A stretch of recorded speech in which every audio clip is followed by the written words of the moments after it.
네, 자, 여러분, 앞 시간에 이어서 880페이지에 13번 문제 보시겠습니다. 13번 문제.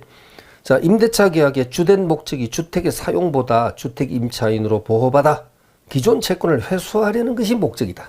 그러니까 이건 주택의 사용, 주거 목적 이것이 아니고 어떤 채권 회수를 목적으로 하는 이런 경우에는 주택임대차보호법상의 소액임차인으로 보호받을 수는 없습니다. 네, 맞습니다. 자, 그 다음에 2번. 처음 임대차 계약을 체결할 당시에는 보증금액이 많아서 소액임차인에 해당되지 않았지만 그 후 새로운 임대차 계약에 의해서 임대인과의 사이에 정당하게 보증금을 감액하여 소액임차인에 해당되게 되었다면 이런 경우는 소액임차인으로서 보호받을 수 있다고 합니다. 그러니까 현재 기준으로 표현하면 뭐 서울 같은 경우에 1억 1천만 원이 이제 상한선이니까 그죠?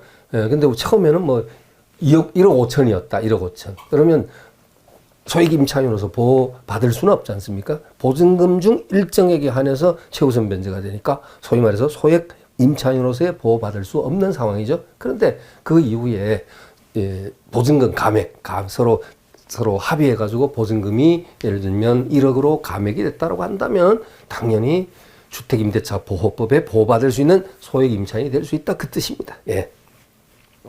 자, 3번. 주택의 소유자는 아니지만 적법한 임대 권한을 가진 사람과 이건 뭐 세 번째 반복이네요. 임대차 계약을 체결한 경우에는 주택임대차보호법 적용됩니다.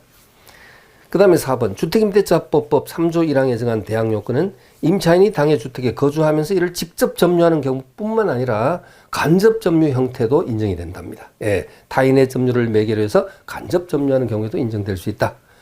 그 다음에 5번.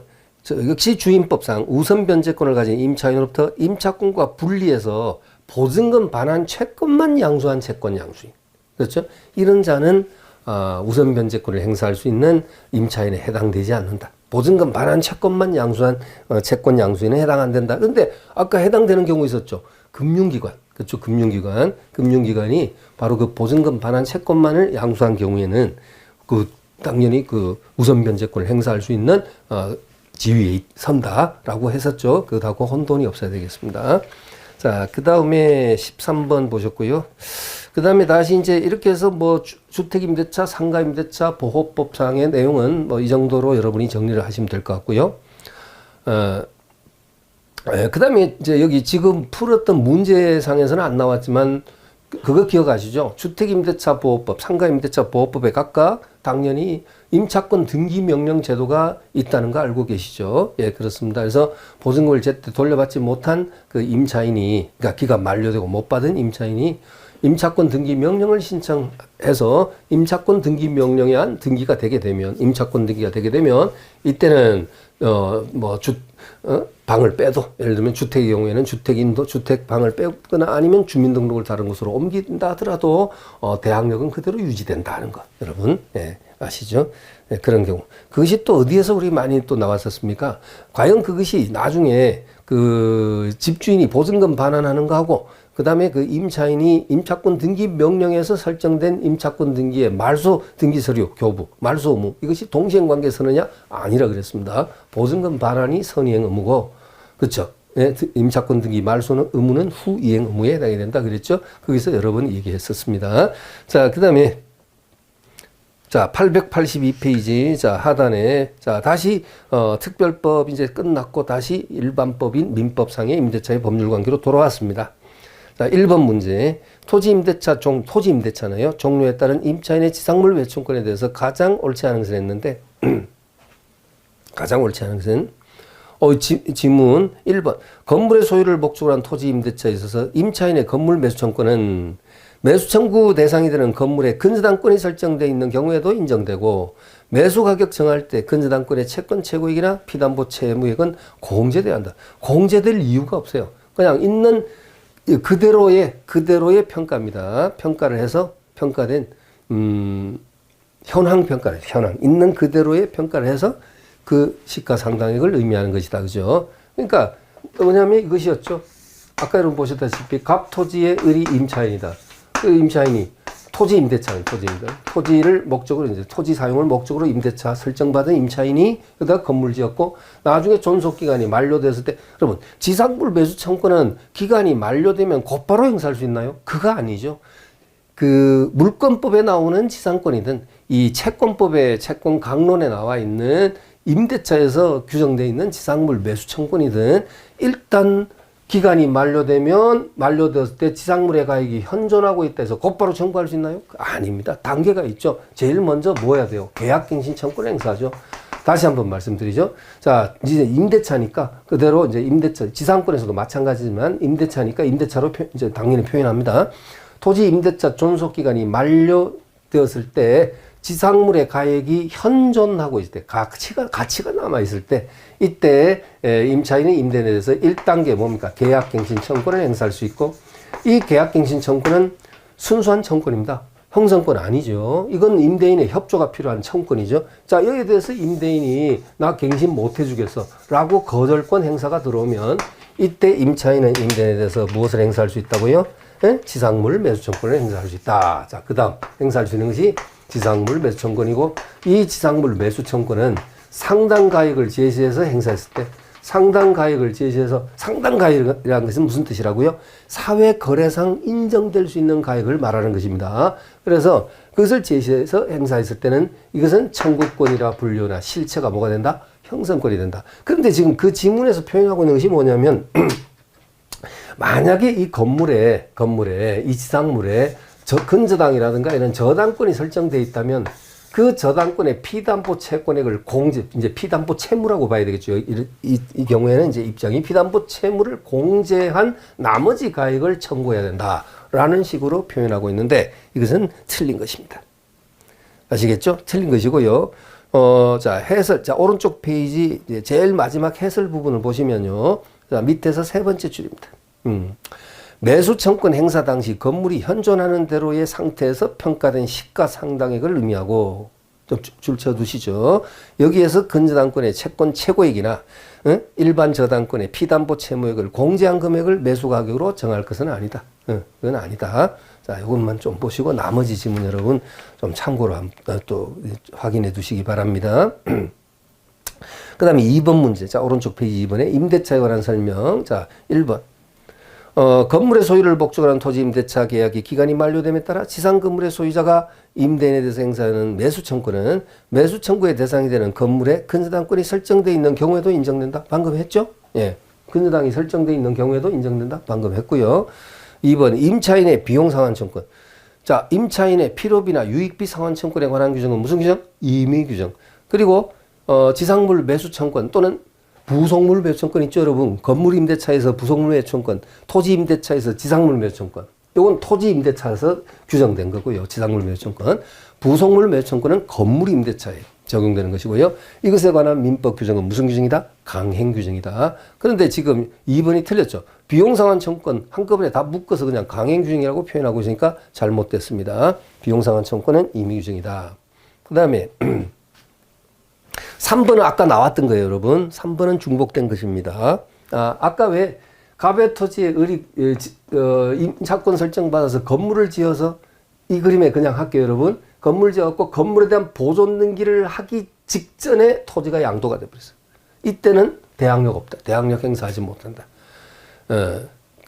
그러면 뭐 했을 때는 건물에 대한 보존 등기, 그러니까 남의 가배 토지를 우리 임차권 설정받아서 거기다 건물을 짓고 그 건물을 자기 명의로 보존 등기를 했다면 그때는 임차권을 등기한 것과 똑같은 대항력이 발생이 되는데, 그리고 그 이후에 이 토지가 양도가 됐다면 이 양순에 대해서도 임차인은 대항할 수 있는데 그 지금 아쉽게 됐다는 얘기죠. 그 순서가 지금 바뀐 거예요, 그죠? 예, 시간적 순서가 바뀐 거예요. 자, 이거 아까 나왔으니까 3번 보시면 되고요. 자, 그 다음에 뭐 4번, 5번, 또 여러분이 한번 읽어봐 주시기 바랍니다. 여러분이 이제 스스로 지문을 보다가 조금 이해가 잘 안 된다 싶으면 이제 좀 습관 되셨죠, 여러분? 바로 그냥 연습장 같은, 그러니까 이면지 같은 데가 바로 그냥 그림을 좀 그려 주십시오. 그 지문에 나오는 대로, 표현하는 대로 그림을 이렇게 그려 보시면요. 이해가 좀 빨라지죠. 빨라지고 OX 판단이 빠르게 판단될 수 있습니다. 그러니까 항상 이렇게 그림을 여러분이 제가 이렇게 늘상 그림을 그리잖아요. 그래서 이 그림 그리고 여러분이 따라서 이제 좀 이렇게 피동적으로 따라서 그리시고 판단하고 이제 그런 것에서 이제 조금 이제 복습하시면서 여러분 탈피하셔갖고 여러분이 스스로 이제 한번 그림을 만들어보고 그려보고 우열을 판단해 보는 겁니다. 예, OX. 그다음에 그 당부를 또 판단해 보는 겁니다. 옳고 그름을. 그렇습니다. 그렇게 좀 부탁을 드리겠습니다. 자, 그 다음에, 임대차도 대단히 많죠. 아까도 제가 얘기했지만 대단히 많습니다. 887페이지에 6번 문제를 보시겠습니다. 6번. 자, 887. 자, 임대차에 관한 설명 중 가장 옳지 않은 것은 1번. 임차인의 채무 불이행을 이유로 토지 임대차 계약이 해지되는 경우에도 임차인은 지상물 매수청구를 행사할 수 있다. 틀렸어요.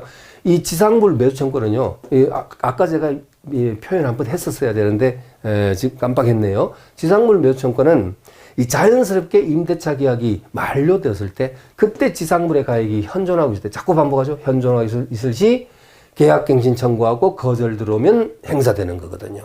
근데 만약에 임차인이 2기 이상 차임을 연체함으로써 임대인으로부터 해지당하죠. 이때는 이거 행사 못합니다. 그죠? 그렇습니다. 똑같이 그대로 이 느낌을 물권법의 지상권으로 끌고 가가지고 지상권자 있잖아요. 지상권자도 설정자에게 똑같죠.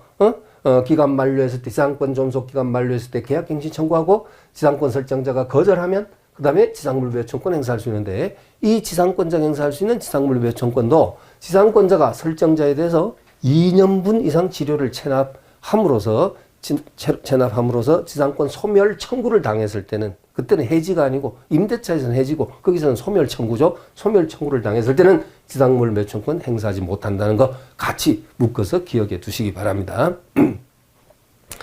자, 그래서 1번 틀리고 정답이고요. 2번 임대인은 목적물을 임차인에게 인도하고 계약 존속 중 그 사용 수익에 필요한 상태를 유지하기 의무를 부담한다.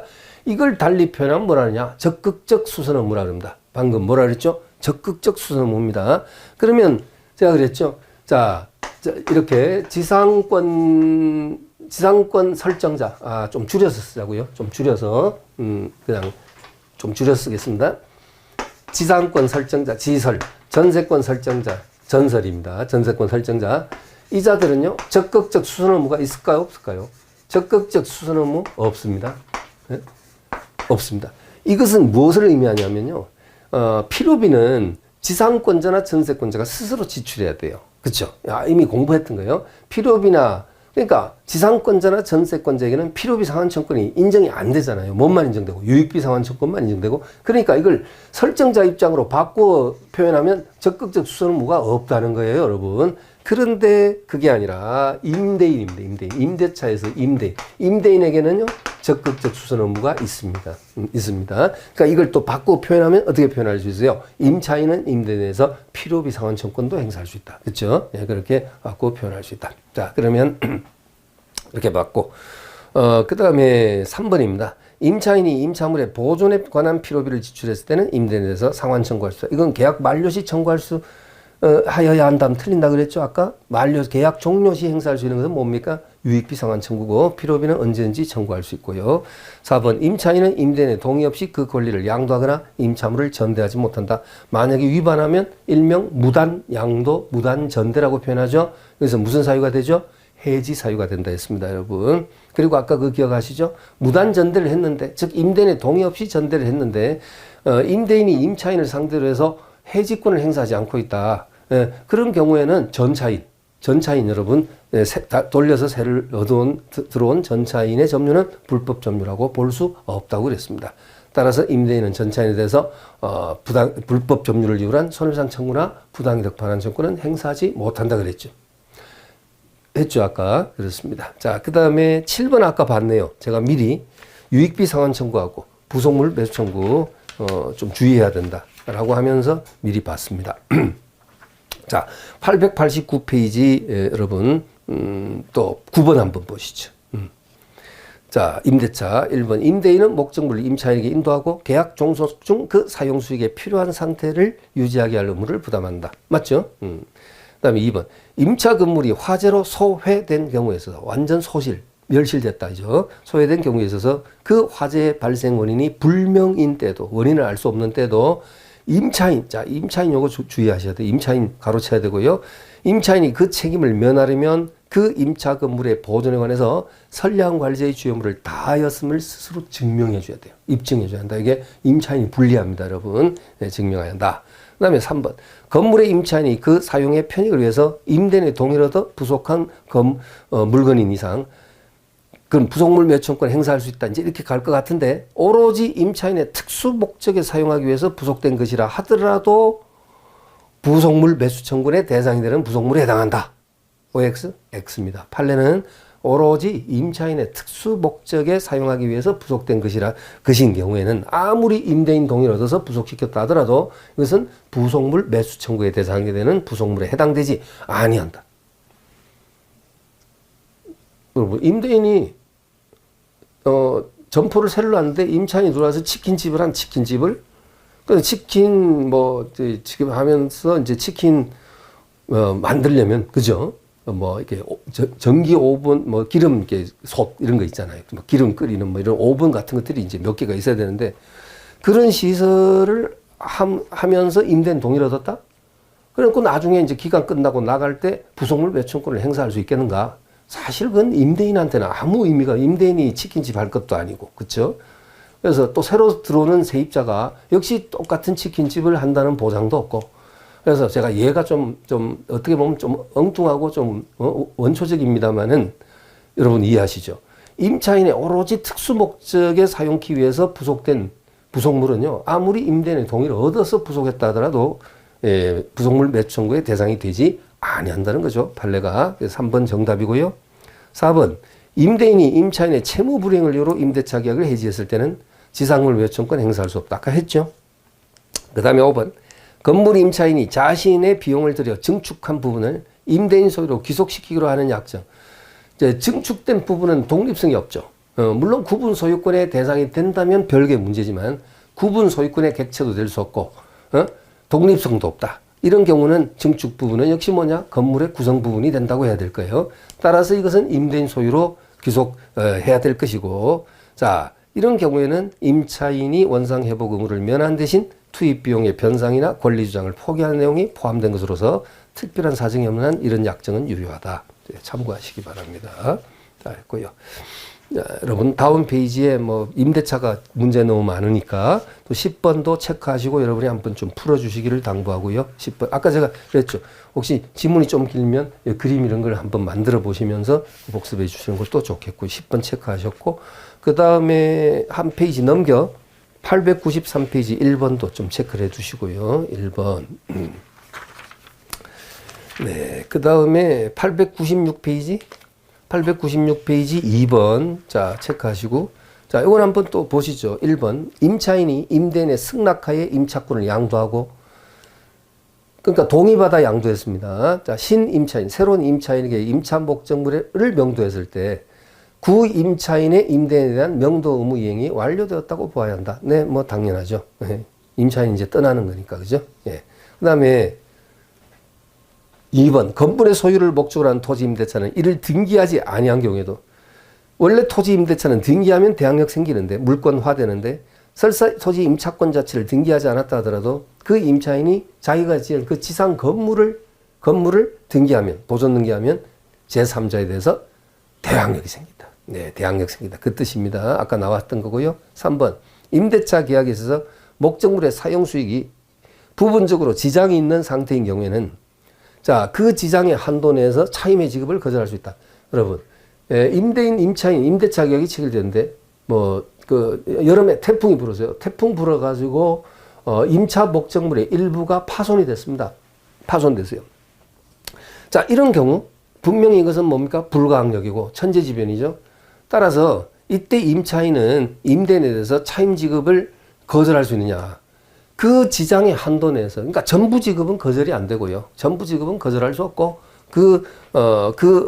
일부 멸실 파손으로 인해서 목적을 달성할 수, 없는 부분에 한해서, 그죠? 그래서 거기 보시면 두 번째 줄에 지장의 한도 내에서 차임 지급을 거절할 수 있을 뿐, 그 차임 전부의 지급을 거절할 수는 없다. 자, 그 다음에 4번. 토지, 건물, 기타, 공작물에 대한 임대차 기간에 약정이 없는 때는 당사자는 언제든지 해지 통고를 할 수 있고, 그러면 임대차는 기간 약정을 하지 않으면 최단 기간이 얼마입니까? 여러분 잠깐만요. 말 나온 김에 잠깐만. 자, 임대차 기간 정하지 않으면 최단 기간이 어떻게 돼요? 최단 기간 없습니다. 민법상 임대차. 자, 그러면 이걸 어떻게 할까요? 최단 기간에 대해서는 이렇게 하죠. 이렇게 좀 하죠. 자, 민법상 임대차는 최단 기간 규정 없어요. 규정 없습니다. 그럼 뭐 1년 최단 기간 규정이 있느냐? 없다. 어디선가 1년 있었는데 그건 물권법의 건물전세권의 최단 기간은 1년입니다. 건물전세권. 자, 민법상 임대차의 최단 기간 규정은 없고, 그다음에 주임법 아까 했죠. 주임법은 뭐 여러분이 상식적으로 아시다시피 최단 기간 2년이고, 상임법은 최단 기간 1년이고 그렇죠? 계약갱신 상가 임차인에게 특별히 귀책 사유가 없으면 기간 만료되면 계속 계약갱신을 요구할 수 있는 계약갱신 요구권은 기존의 기간을 포함해서 최장 5년까지 보장이 되죠. 근데 여기서 말하는 것은 그 기간 5년 보장을 얘기하는 게 아니라 처음에 약정할 때 1년 미만으로는 약정할 수 없다. 1년이 최단 기간입니다. 그죠? 근데 최장기간에 대한 제한은 어때요? 여러분, 최장기간에 대한 제한은요, 주임법, 상임법 전혀 규정 없습니다. 이게 뭐 규정, 몇 년을 넘을 수 없다. 그 규정은 사실 의미가 없는 거죠. 그래서, 규정 자체가 없어요. 근데 민법에는 최장기간의 제한이 20년을 넘지 못한다는 규정이 있었거든요. 근데 이것이 몇 해 전에 헌법재판소 위헌 결정에 의해서 이게 삭제가 됐어요. 그래서 지금 그 규정이 흔적이 남아있어요. 민법전 보시면, 법령정보센터 들어가서 민법전 띄워보시면요.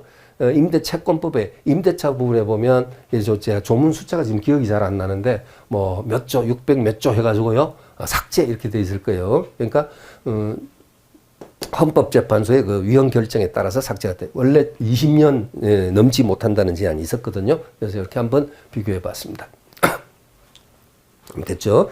기간을 묻는다라고 하면요. 기간 묻는다면 임대차에 대해서는 이제 이렇게 받고, 이왕이면 기간 물으면 이제 지상권하고 그 다음에 뭐 지역권하고 용익 물권이지만 전세권도 그냥 한꺼번에 한번 비교를 한번 이왕이면 해보면, 그렇죠? 여러분 기억하고 계시죠? 지상권은 최단기간에 대한 제한이 있고 최장기간에 대한 제한은 없습니다. 그렇죠? 그래서 최단기간의 제한은 어떤 제한이 있어요? 30년, 15년, 5년의 제한이 있죠. 최장기간 제한은 없습니다. 근데 영구 무한의 지상권도 가능하다는 게 판례죠. 가능하다. 이렇게 쓸게. 가능하다 하는 게 판례의 태도죠. 판례라고 썼습니다. 근데 30년 최단기간짜리는 주로 경관 건물, 수목, 소유를 목적으로 하는 거죠. 15년은 목조 건물, 그래서 5년은 건물을 제외한 공작물 이렇게 보시면 되고, 자, 지역권은 여러분 어때요? 지역권은 최장, 최단 아무 제한도 없다. 최단, 최장 아무 제한도 없다. 아무런 제한이 없다. 제한이 없다. 이렇게 하고, 그다음 전세권은 방금 설명했죠. 최장기간에 대한 제한은 10년을 넘지 못한다. 10년이고요. 최단기간에 대한 제한은 어떻게 나눠야 돼? 토지와 건물로 나누어서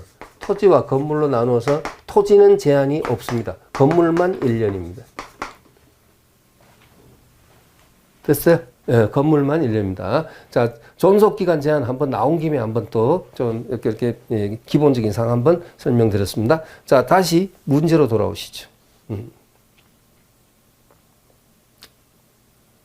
그래서 여러분, 지금 896페이지 2번 문제 4번 지문에서 토지, 건물, 기타, 공작물에 대한 임대차 기간에 약정이 없을 때 당사자는 언제든지 해지 통고할 수 있고, 민법상 임대차는 기간 약정이 없을 때 언제든지 해지 통고할 수 있고요. 임대인이 해지 통고하면 임차인이 통고받은 날, 도달주의니까 통고받은 날부터 몇 개월이 경과하면 임대차가 소멸하느냐면 해지율이 생기냐면 6개월이고요. 임차인이 해지 통고하면 1개월이고요. 그렇죠. 암기되어 있어야 되고요. 제일 밑에 해설에 여러분 박스 보시죠. 박스에 밑줄 치세요. 박스. 임대차 기간에 약정이 없을 때는 당사자는 언제든지 해지 통고를 할 수 있다. 해지할 수 있다가 아니고 해지 통고를 할 수 있다. 이게 해지 통고고요. 그 다음에 그 다다음 줄에 보면 자, 임대인이 해지 통과하면 6개월. 주로 부동산 임대차죠. 임대인이 해지 통과하면 6개월. 임차인이 해지 통과하면 1개월 뒤에 해지 효력이 생긴다. 네.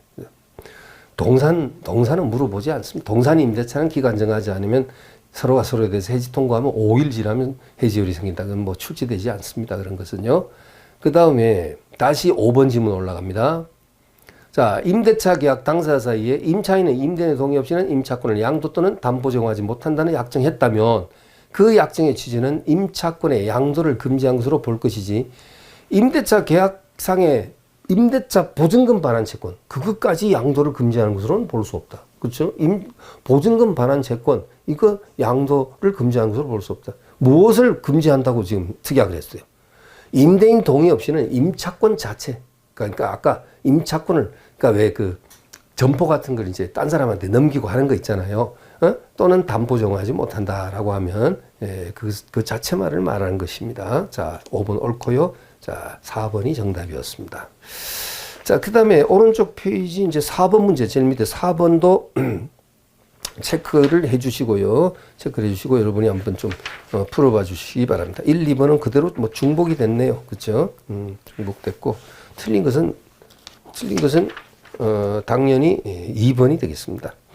아까 그 임차인이 파산 선고를 받게 되면 이때는 자, 임대인은 해지 통고를 할 수 있다 그랬죠? 해지 통고할 수 있는데 이때 해지 통고를 하게 되면요. 손해배상 청구할 수 있냐? 이건 손해배상은 청구하지 못한다 했습니다. 그렇게까지 하면 임차인이 파산했는데 경제적 능력을 완전히 상실했는데 해지 통고를 당해서 이제 쭉 나가야 되기도 하고 또 손해배상까지 청구당하면 너무 가혹한 것이다. 이렇게 본 겁니다. 그래서 아까 나왔던 거죠. 그래서 이번 답이고요.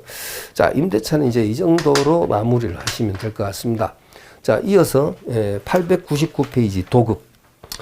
도급도 출제가 가능한 부분들이 가능한 어떤 계약 중 하나죠. 도급. 자, 2번. 가장 옳지 않은 것을 했습니다. 2번. 자, 899페이지 하단. 건물 신축 공사의 미완성과 하자를 구별하는 기준. 예? 주로 이제 도급 계약하면 우리가 건축 공사가 항상 떠오르죠. 도급과 위임의 결정적 차이가 뭐라 그랬어요? 도급은 일의 완성에 주안점을 둔 것이고 위임은 일의 완성이 아니고 처리에 주안점을 둔 것이다. 그랬었습니다. 그렇죠? 그래서 쉽게 제가 그랬죠. 의사와 환자 사이에 병의 완치에 대한 계약을 했다면 그건 도급 계약이고 그다음에 완치될지 안 될지는 모르지만 일단 병의 치료, 예? 자, 치료에 주안점을 뒀다면 그건 위임 계약이라고 할 수 있습니다. 일의 처리에 주안점을 뒀다. 그죠? 자, 그런데 일단 그러면 이제 우리가 도급 계약하면 이제 건축 공사가 항상 떠오르고 주로 이제 시험 문제도 건축 공사와 관련된 도급 계약에 대한 법률 관계가 시험에 주로 나오죠. 그래서 1번 보면 건물 신축 공사의 미완성과 하자를 구별하는 기준. 우선 여러분 글자 그대로 넣고 생각해 봐도 그렇지 않아요? 미완성은 건물이 아직 완공이 안 됐다는 얘기고 중간에 공사가 중단됐다는 얘기고 하자는 공사를 끝냈는데 그 공사한 건물에 하자가 생겼다는 얘기고 그죠? 분명히 구별되죠. 그래서 읽어보면 자, 첫 줄 끝에 공사가 도중에 중단되어 예정된 최후의 공정을 종료하지 못한 경우에는 이것은 미완성으로 볼 것이고 그 다음에 그것이 당초 예정된 최후의 공정까지 종료하고 그 주요 구조 부분이 약정된 대로 시공이 되어 사회통념상 건물로서 완성되고 다만 그것이 불완전하여 보수를 해야 될 경우에는 이건 하자가 있는 것으로 봐야 된다. 이런 지문입니다. 여러분. 자, 됐죠. 자, 그 다음에 자, 2번 건축공사 도급계약에서 공사가 완성되지 못한 상태에서 당사자 중 일방이 상대방의 채무불이행을 이유로 계약이 해지된 경우에 이런 경우에 우리가 이제 계약이 해제가 되면 어떤 효과가 즉각적으로 나타나죠? 원상회복 의무가 나타나잖아요. 그러면 원상회복하게 되면 원상회복은 뭡니까? 지었던 지금 건물 지었던 건물 있잖아요. 이걸 어떻게 해야 돼요? 그대로 다 부셔야 된다. 부셔. 그 다음에 서로 원상회복해야 한다. 이건 개인 차원의 불이익을 떠나서 국가 경제적으로도 큰 불이익이 될 수 있다. 라는 것이죠. 당연히 그죠. 그래서 일단 거기 보시면요. 건축공사 도급계약에서 만약에 두 번째 줄에 당사자 일방의 채무불이행을 이유로 계약이 해지된 경우에 이때는 상당한 정도로 공사가 진척이 되고 원상 회복이 중대한 사회적 경제적 손실을 초래하게 되고 결국 완성된 부분이 건물이 이제 완성된 그 부분이 도급인에게도 이익이 될 때는 이때는 도급계약은 미완성 부분에 대해서만 실효된다. 그렇죠. 잘 봐두십시오. 이건 문제 소지가 있는 판례죠. 따라서 수급인은 해제된 상태 그대로 건물을 도급인한테 인도하고 도급인은 인도받은 건물에 대한 보수는 지급을 해줘야 되고요. 자, 그런 의무가 있다. 네. 자, 이런 내용이고요. 너무너무 길죠. 아직 남아있어요. 자, 이때 미완성 건물에 대한 보수는 특별한 사정이 없는 한 당사자 사이에 약정한 총 공사비를 기준으로 해서 총 공사비, 예를 들어 뭐 10억이면 10억 기준으로 해서 그 금액에서 수급일이 공사를 중단할 당시의 기성고, 예를 들면 한 7억 정도는, 들여갖고 했다라고 한다면 이미 완성된, 즉, 기성고 비율에 대한 금액. 그것은 이제, 예를 들면, 공제를 하고,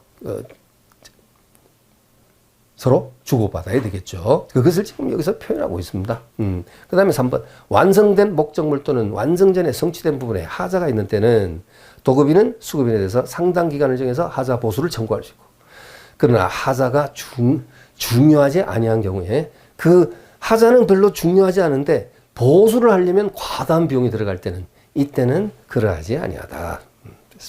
그 다음에 4번. 수급인이 이를 완성하기 전에는 도급인은 손해를 배상하고 계약을 해지할 수 있다. 민법 조문입니다.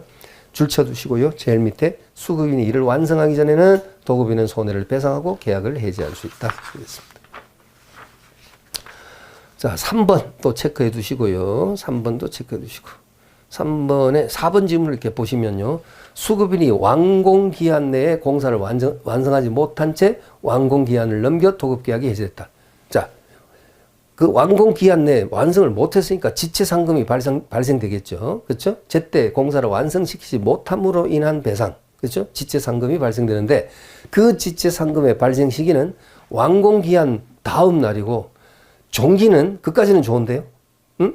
원래 약속된 완공기한 다음 날부터 지체상금이 발생되잖아요. 공사가 제때 끝나지 못함으로 인해서 그 지연된 것에 대한 배상금이 발생되겠죠. 근데 종기는 지체상금의 종기는 수급일이 공사를 중단하거나 해제 사유가 있어 도급인이 실제로 해지한 때이다. 이게 맞다면 도급인은 해지권 행사를 일부러 뒤로 미룰 가능성이 있어요. 네? 왜냐? 지체상금을 불리기 위해서. 그죠? 이건 말이 안 되는 얘기죠. 도급인이 실제로 해지한 때가 아니라, 자, 이 해설 좀 보십시오. 오른쪽 페이지 해설 마지막 밑에서 두 번째 줄 올라가면요. 종기는, 자, 도급인이 이를 해지할 수 있었을 때, 자, 그게 강하게 강조해 주세요. 도급인이 이를 해지할 수 있었을 때. 자, 그러면 그 부분 좀 더 구체적으로 보시죠. 밑에서 해설의 밑에서 네 번째 줄 올라가면 끝에 지체상금 발생 시기는 완공기한 다음, 약속된 완공기한 그 다음 날부터 지체상금이 발생되고, 종기는 수급인이 공사를 중단하거나 기타 해제 사유가 있어 도급인이 해지한 날이 아니라 이를 해지할 수 있었을 때. 해지한 날이라 해버리면 수급인에게 예기치 않은 불이익이 발생될 수 있다. 지체상금이 눈등이처럼 불어날 수도 있다는 얘기죠. 그것은 타당하지 않죠. 이렇게 이제 본 겁니다. 자, 여러분 주의하시고요.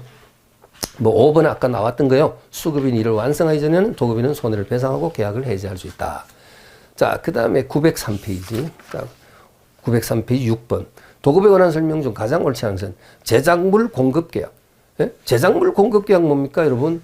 여러분이 뭐 가구회사에 특별히 여러분 그 주택에 주방에 맞게끔 이렇게 딱 제작 주문하는 경우 있죠. 그런 경우라든가 또는 뭐 우리는 기성 양복을 입지만 그렇죠. 그렇지만 예를 들면 양복점에 가서 이렇게 재단해가지고 맞춤 양복을 선호하는 사람들도 있습니다. 그죠? 있는데 그런 경우라든가 맞춤 양복이라든가 그 다음에 특별히 뭐 어떤 물건을 이렇게 제작하기 위해서 기계를 뭐 금형 기계랄까 이런 것들을 특별히 특수 제작을 의뢰했다든가 이런 것들이 다 이 제작물 공급 계약의 사례에 해당이 될 수 있다. 이렇게 이제 볼 수 있겠죠. 그래서 제작물 공급 계약에서 제작 공급하여야 할 물건이 대체물일 때는, 그럼 대체물, 이것 대신에 저것으로 대체가 가능하면, 예를 들면 매매에 관한 규정이 적용되고, 부대체물, 그러니까 이것 대신에 저것으로 대체가 될 수 없는 그런 성격의 물건일 때는요, 이때는 도급의 성질을 띠게 된다. 자, 맞습니다. 봐두시고요. 2번, 도급인의 보수 지급 의무와 수급인의 완성된 목적물 인도 의무는 동시행 관계에 있다. 주의하시고, 우리 앞에서 나왔죠? 동시행 항변권에서 이거 지문 한 두어 번 나왔었습니다. 그 다음에 3번. 채무자가 자기 비용과 노력으로 신축하는 건물의 건축 허가 명의를 채무 담보를 위하여 채권자 명의로 했다면, 여기서 키워드가 뭐냐면, 대개는 수급인이 자기의 노력과 비용으로 건물을 지어서 도급인에게 인도하는 경우에는요, 그 소유권의 원시 취득, 신축한 건물의 소유권 취득이 수급인에게 일단 원시 취득이 돼요. 건축업자에게 취득되고, 그 다음에 도급인에게 이제 양도하는 이런 형식이 되지만, 지금 이 부분은 뭐냐면, 채무 담보를 위하여라는 키워드가 들어있어요. 그러니까, 채무자가 자기 비용과 노력으로 신축하는 건물의 건축주 명의나 건축주 허가 명의, 명의를 채무 담보를 위해서 채권자 명의로 했다면, 이것은 완성된 건물의 소유권은 채권자가 원시적으로 취득한다 했는데, 네.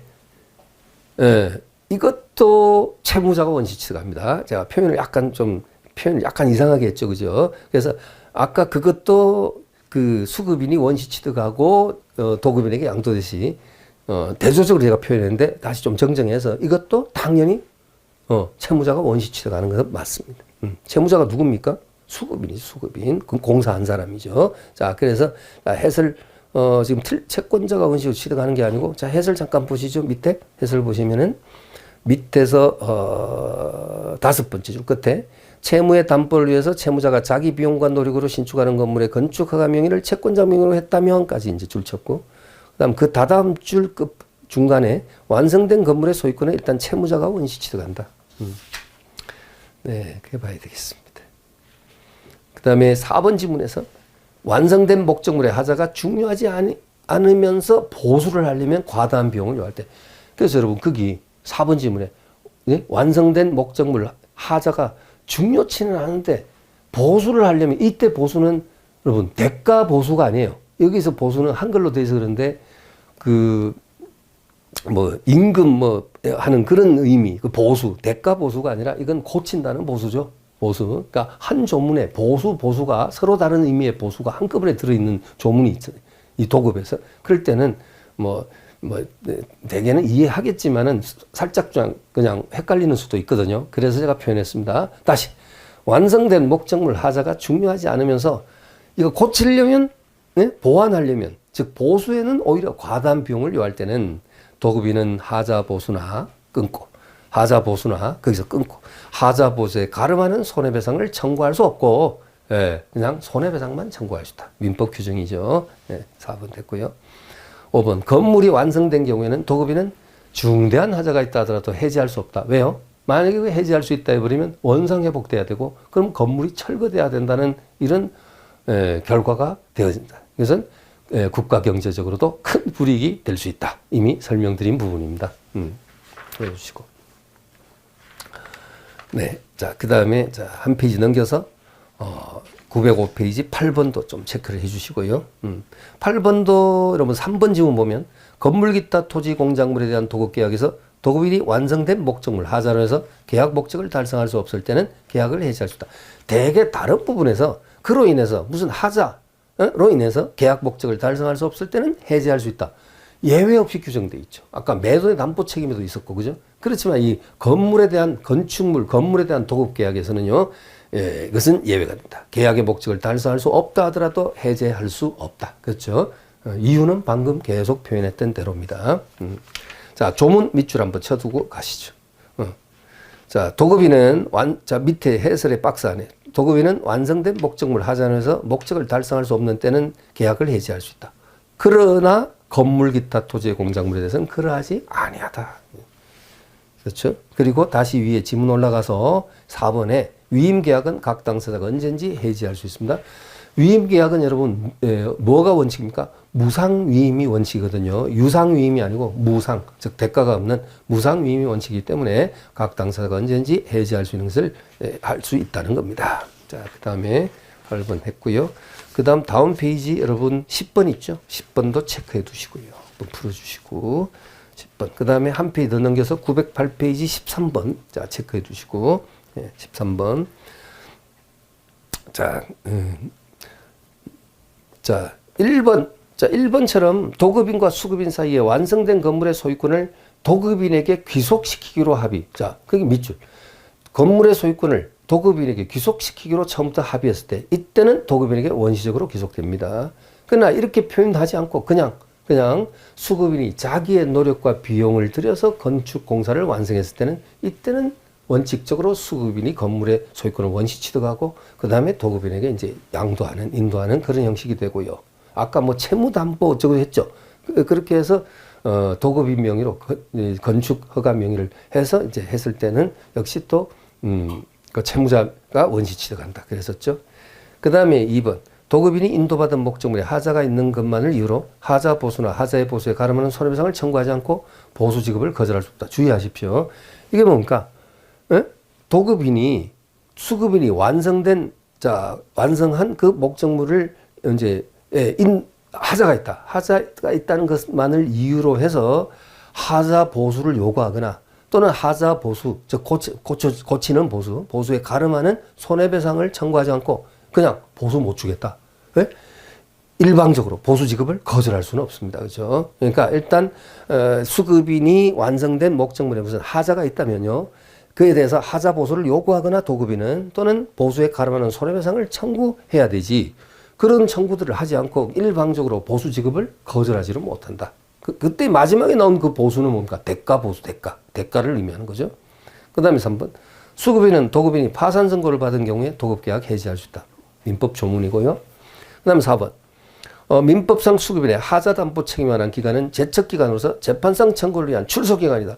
여러분, 가끔 한 번씩 이렇게 뜬금없이 출소기간이다 이렇게 지문에 뜨는 거 계속 보셨죠, 여러분? 예? 여러분 봤는데 출소기간이다 뜨면 빨리 판단해야 된다 했지 않습니까? 빨리 판단하셔야 된다 했죠. 채점상이면 출소기간이다. 채점상이면 출소기간이다. 이것이 출소기간이죠. 출소기간. 이거 아니면 예? 제척기간은 제척기간이라도 이 채점상이 아니면 출소기간이 아니다. 그럼 재판상 재판회 어떤 방법으로든 할 수 있다. 근데 채점상이 뭐였죠? 채권자치소권.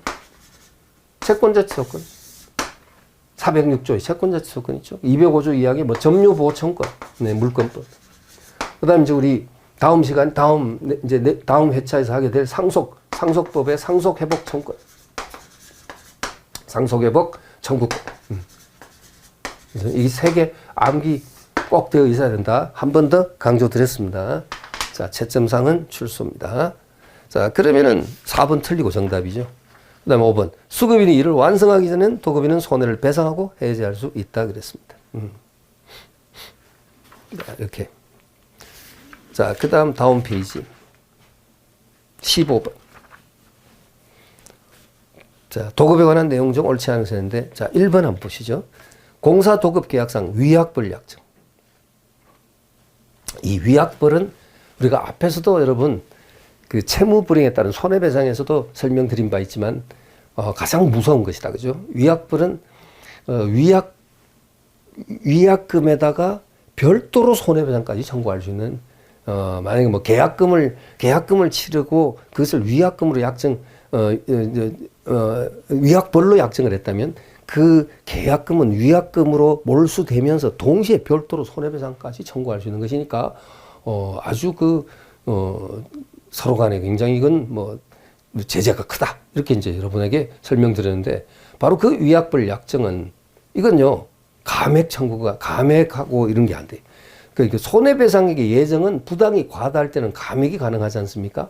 손해배상액의 예정 그렇습니다만은 자, 보세요. 그래서 위약벌 약정은 채무 이행을 확보하기 위해서 정해지는 것이지만 도급인의 이익에 비하여 약정된 벌이 과도하게 무거울 때는 손해배상액의 예정에 관한 민법 규정을 유추 적용하여 액을 감액할 수 있다. 틀렸습니다.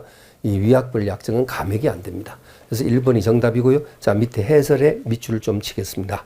제일 밑에서 5번째 줄 올라갑니다. 자, 사건 번호 옆에. 자, 위약불 약정은, 자, 거기 가로 딱 치고, 위약불 약정은 밑줄, 채무 이행을 확보하기 위해서 정해지는 것으로서 손해배상의 예정과는 그 내용이 다르기 때문에, 다름으로 그 다음 줄, 중간에, 예? 그 액을 감액할 수 없고,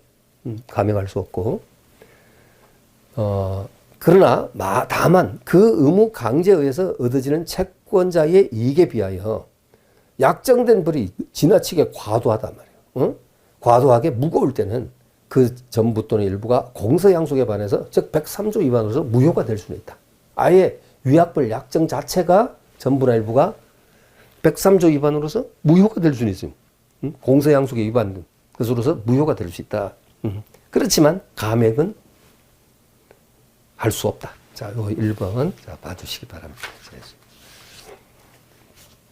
자, 그 다음에 여러분 또 한 페이지 넘기면 11절 위임 나오죠. 제일 밑에 위임. 자, 위임. 자, 1번 보시죠. 위임에 관한 설명 중 가장 옳지 않은 것은 1번 민법상 위임은 유상의 원칙. 틀렸죠. 무상의 원칙입니다. 무상. 보수 지급에 관한 특약이 없더라도 위임인은 보수 지급 의무를 부담한다 했는데 무상 틀렸습니다. 무상 원칙, 무상 계약이 원칙입니다.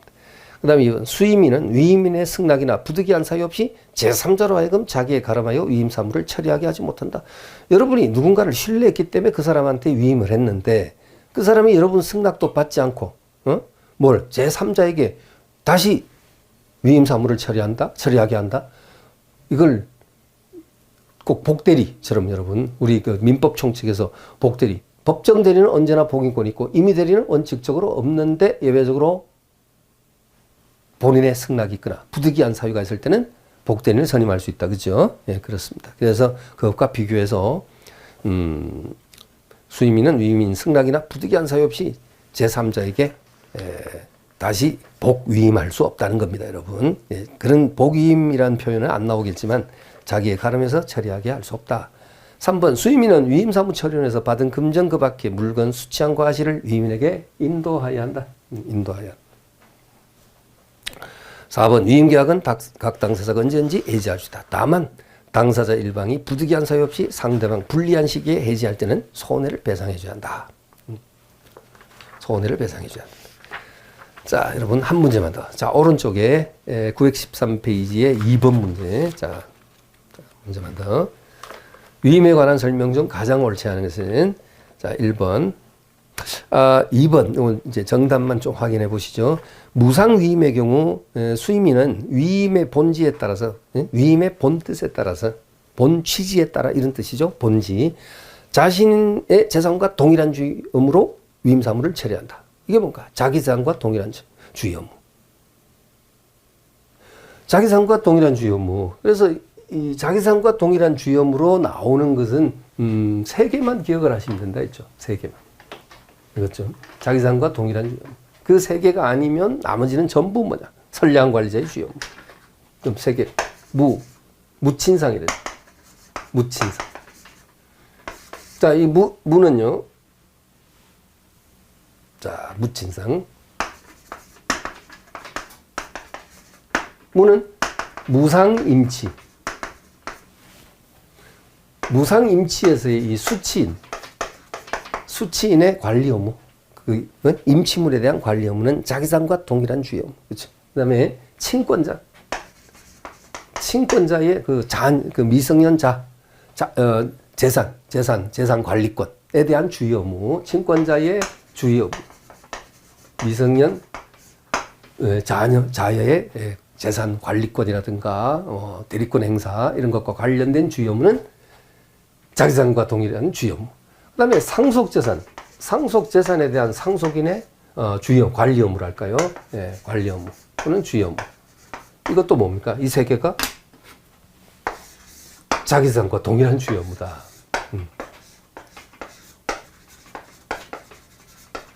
자기재산과 동일한 주의 의무. 좀 줄여서 쓰겠습니다. 그래서 아까 꼭 뭐하고 비슷하게 아까 뭐가 있었죠? 그 출소기간, 응? 출소기간 채점상 하듯이 이것도 무친상 암기해 두셔야 돼요. 여기에 나오지 않으면 뭐가 됩니까? 선량한 관리자의 주요 업무 됩니다. 선량한 관리자의 주요 업무는 줄여서 성관 주요 업무라 그러죠. 성관 주요 업무. 더 줄이면 그냥 성관 업무라고 합니다. 그래서 가끔 헷갈리게 뭐를 제시하는 경우가 있냐면 뭐죠, 여러분? 위임 있잖아요, 위임. 위임은 원칙이 무상위임이 원칙이죠. 그래서 무상위임에 있어서 수임인의 의무. 자, 어떤 의무예요? 자기산과 동일한 주요 업무 아닙니다. 그럼 뭐, 선량관리자의 주. 이거하고 헷갈려. 임치하고 헷갈리게 무상위임을 내요. 예? 헷갈리니까 주의하시면 되겠어요. 근데, 자, 관리자 입장에서, 의무자 입장에서는 어떤 의무가 더 크게 요구되는 주요 업무입니까? 아니, 그런 것까지 시험 문제 물어보진 않습니다만은, 선량한 관리자의 주요 업무가 관리자 입장에서는 큰 업무예요. 자기상과 동일한 주요 업무가 더 큰 업무입니까? 그냥 느낌상으로는 듣기에 따라서는 자기상과 동일한 주요 업무가 더 커 보입니다만 사실은 그게 아니에요. 선량한 관리자의 주요 업무가 더 큰 업무입니다. 더 무거운 업무예요.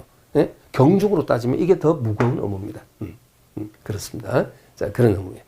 자, 그 다음에 그래서 그 2번이 지금 정답이 돼요. 무상위임의 경우 수임인은 위임의 본뜻에 따라, 본지에 따라 자신의 재산과 동일한 주의로 위임사무 처리한다. 틀렸다. 그것이 아니라 선량한 관리자의 주요 업무가 되겠습니다. 이번 좀 하시고요.